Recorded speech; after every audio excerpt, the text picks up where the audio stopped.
Most isometric strategy games tend to feature guns, tanks, a combination of both guns and tanks, or some kind of apocalyptic alien invasion in which all my soldiers are horribly slaughtered. So it's nice to take a bit of a break from all that with a nice spot of 1970s crime capering.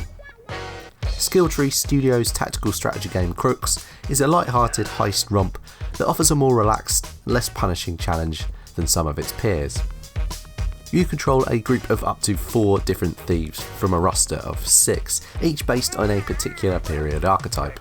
There's a squat Bronx mechanic, a straggly-haired stoner, and an Afro-disco goddess. Each of these has their own list of skills to put to use. There's the pugilist, who specialises in bashing guards over the head and keeping them out of the game. He's actually my favourite. A runner, who's much faster than the others and as such is pretty useful for legging it to switches just in time. A locksmith, an engineer, and a couple of others that I haven't bumped into yet. Each level, even the initial ones in which you're restricted to only a couple of the classes, contains various areas where each character class can shine. If you're the high score type, there's plenty of scope for replaying early levels with a new class to see if you can net a few extra points. So when your gold-laced disco boots hit the ground, you'll use a real-time with pause system to manoeuvre your team around various 70s heist movie staple locations. Mobster houses, bank vaults, luxury pads with giant swimming pools, and that kind of thing. Crookz wears its setting on its sleeve, but it doesn't quite roll with the retro camp as gleefully as something like No One Lives Forever or Evil Genius.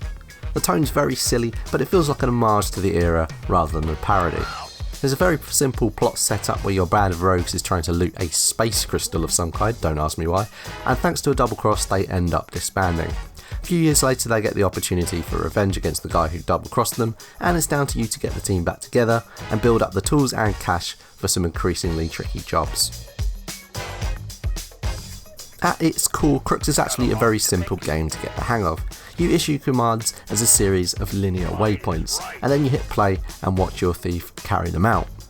If you misjudge a move at any point, a tap of the spacebar freezes the action again, and you can either order your character to wait, at which point he or she will stop until you give him the all clear, or cancel their orders completely. It's a neat system that works well, encouraging on-the-fly improvisation and quick thinking, but also giving you some time to breathe and a bit of a get-out clause if you make a really stupid mistake.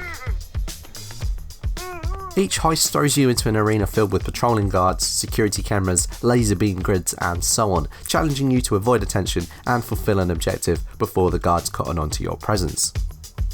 You get some time before each run to case the joint, note guard paths, camera trails, security gates and so on, and grab any tools that you need. These include various items that let you brute force certain obstacles within the game world. Crowbars make noise but let you break open locked doors, chloroform lets the non-combat types efficiently take out guards, while camera jammers do pretty much what you'd expect. Some of these you can grab within the levels themselves should you run out.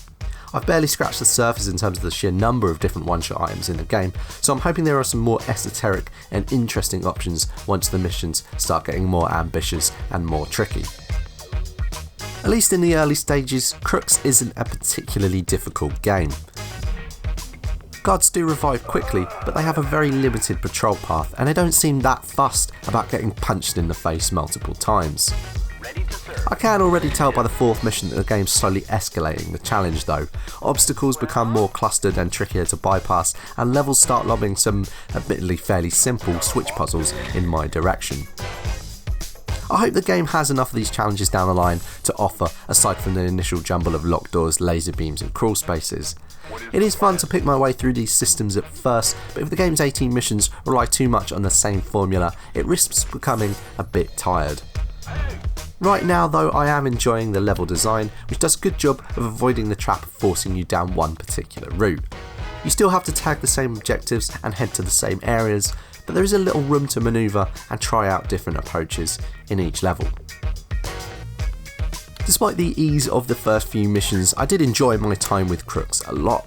The real-time pause gameplay takes a while to get the hang of, but once it clicks, you realise it's actually a very smart way to handle multi-character movement. The fact that I can ditch an entire backlog of orders in one click and send my agents scurrying for cover avoids the kind of niggling frustration that often marks out these kinds of stealth strategy games. While Crookz isn't going to reach the depth and complexity of something like Invisible Ink, which is very much the big daddy of the genre, it's not really trying to. It plays to its strengths as a simple, fun heist caper, with a more friendly and approachable take on strategy, and it's enjoyably competent at doing that. Whether it can hold the player's attention in the long term remains to be seen, but so far I'm having a lot of fun with it. For more from GameWatcher, please subscribe to our YouTube channel or follow us on Twitter at GameWatcherCom.